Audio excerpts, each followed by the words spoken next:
panjang. Nah, kita bahas satu persatu, dimulai dari apa?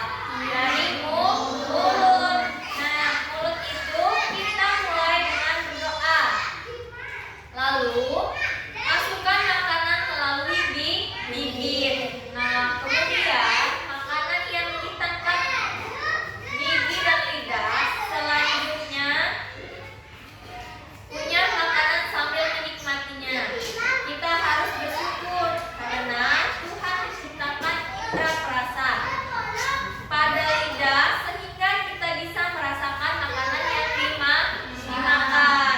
Sebelum makanan kita telan, sebaiknya makanan dikunyah itu sebanyak 32 kali. Berapa nak? 32 kali. Kemudian ada lagi yang namanya apa? Kerongkongan. Nah, saat kita telan, makanan masuk ke kerongkongan dan didorong hingga masuk ke dalam lambung. Dari kerongkongan itu didorong ke dalam lambung.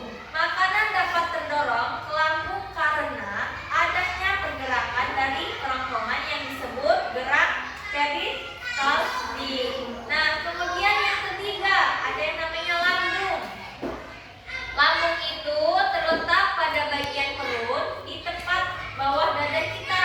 Tugasnya itu menghancurkan makanan yang kita makan. Apa tadi tugas lambung? Menghancurkan makanan yang kita makan.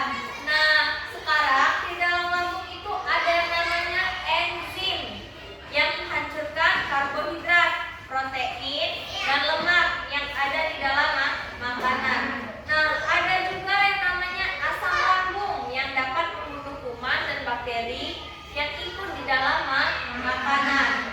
Nah, setelah dihancurkan, makanan itu akan berbentuk bubur atau pasta. Kemudian ada juga yang namanya usus halus. Nah, kemudian bubur yang kita makan masuk ke dalam usus. Makanan akan melewati 3 bagian usus halus, yaitu usus 12 jari, jejunum, dan ileum. Di dalam usus halus terjadi penyerapan sari makanan, diedarkan ke seluruh tubuh. Sari makanan akan diubah menjadi energi dan kebutuhan lainnya di tubuh kita. Kemudian ada yang namanya rektum. Rektum itu sisa makanan yang kita serap oleh usus halus akan menuju ke usus besar. Nah, di dalam usus besar itu sebagian besar air akan diserap sehingga yang tersisa itu hanyalah ampas atau sisa makanan yang kita dapat diolah lagi. Nah, ampas itu disebut tinja atau feses. Terakhir itu ada yang namanya anus. Anus itu merupakan tempat keluarnya tinja. Apa tadi anus? Tempat keluarnya tinja. Nah, organ ini merupakan pintu terakhir dari sistem pencernaan manusia. Di dalam anus terdapat otot yang dapat menahan feses agar tidak keluar dari rektum. Jika belum saatnya, otot juga mencegah agar tidak buang air besar secara spontan saat tidur. Ada berapa tadi nak? Ada 6. Yang pertama ada mulut, kemudian ada kerongkongan, ketiga adalah lambung, keempat ada usus halus, kelima ada rektum, keenam ada anus. Sekarang ibu tanya, siapa yang masih ingat tentang di dalam lambung itu ada apa tadi? Siapa yang bisa? Ada enzim. Ada enzim. Nah, kalau tadi rektum itu apa nak? Bisa makan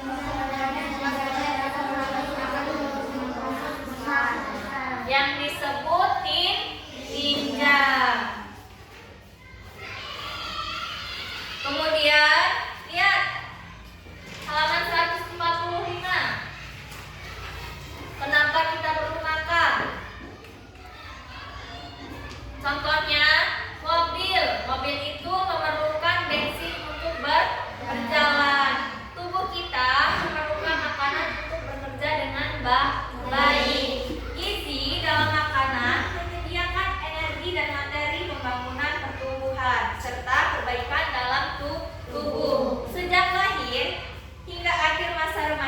nanti kita terus bertumbuh dan tentu membutuhkan berbagai jenis gizi. Nah, gizi dalam makanan itu mempunyai peran berbeda dalam proses pertumbuhan. Nah, contohnya jika mobil diisi dengan bahan bakar yang salah, maka mobil tidak akan berjalan atau bahkan rusak. Nah, tubuh kita pun demikian. Kalau kita nggak makan, nah, apa bakal kita sehat terus? Diisi dengan bahan bakar yang salah, maka mobil tidak harus berjalan atau bahkan rusak. Tubuh kita demikian. Kalau kita nggak makan, bakal apa? Bakal sakit. Nah, begitu tadi contohnya dengan mobil. Nah, kita juga harus mengasuh makanan yang sesuai dalam tubuh kita. Pola makanan yang sehat itu memerlukan menu seimbang, yaitu buah-buahan, lauk pauk, sayur mayur, dan karbohidrat. Nah, mengonsumsi satu jenis makanan saja tidak cukup memenuhi kebutuhan gizi untuk tubuh kita. Kemudian, mengonsumsi terlalu banyak makanan manis dan berlemak juga menyebabkan tubuh kelebihan berat badan dan rentan terhadap berbagai penyakit. Nah, sekarang ada 7 jenis zat-zat utama atau nutrisi dalam makanan yang diperlukan oleh tubuh. Tubuh kita membutuhkan nutrisi tersebut dalam jumlah yang seimbang. Berikut zat-zat utama. Contohnya, ada makanan bergizi. Itu ada yang namanya serat. Kemudian karbohidrat, protein lemak, air, dan vitamin. Ada berapa? Ada 7. Yang pertama tadi serat, karbohidrat, terus protein lemak, air, dan vitamin. Kalau protein itu merupakan zat yang dibutuhkan untuk pertumbuhan dan perbaikan dalam jumlah yang besar. Contohnya protein itu ada ikan, daging, keju, kacang tanah, dan polong-polongan.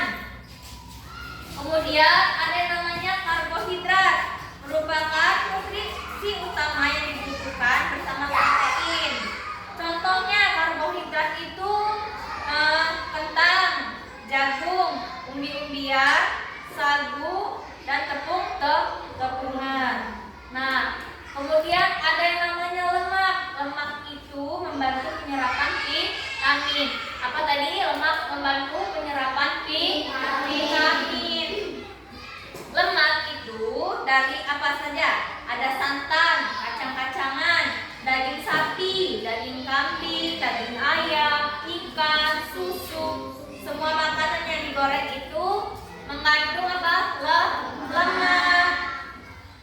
Kemudian ada yang namanya vitamin. Vitamin ini membantu tubuh melawan kuman penyakit yang diperlukan untuk menunjang kinerja tubuh. Pada umumnya, vitamin berasal dari buah-buahan dan sayur-sayuran.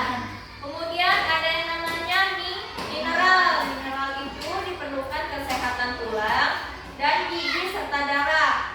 Mineral berasal dari buah-buahan dan sayur-sayuran. Kemudian ada yang namanya serat. Serat itu penting untuk pencernaan karena dapat membantu kesehatan usus dan mempermudah proses buang air besar. Nah, kalau kita kurang serat, kita akan sulit membuang air besar. Pernah nggak ada yang ngalamin kayak gitu? Pernah kan pastinya. Kalau kita jarang makan kayak sayur, buah-buahan. Nah, contohnya dari serat itu ada sayur-sayuran, buah-buahan, gandum, dan kacangan. Nah, yang terakhir itu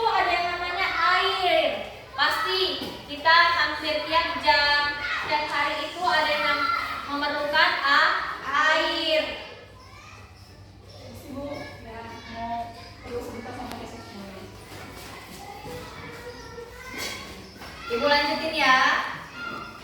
Nah, yang terakhir tadi ada yang namanya air. Air itu penting bagi tubuh kita. Benar apa enggak?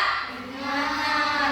Air itu membantu melarutkan makanan yang kita makan dan juga membantu produksi air liur. Nah, air juga menjaga tubuh agar tetap dingin dan lewat keringat.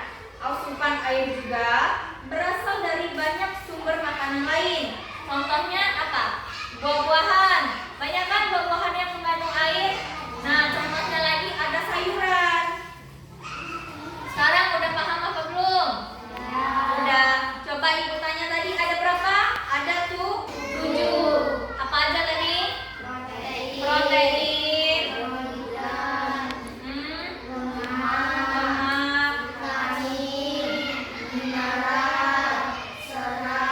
Dan air.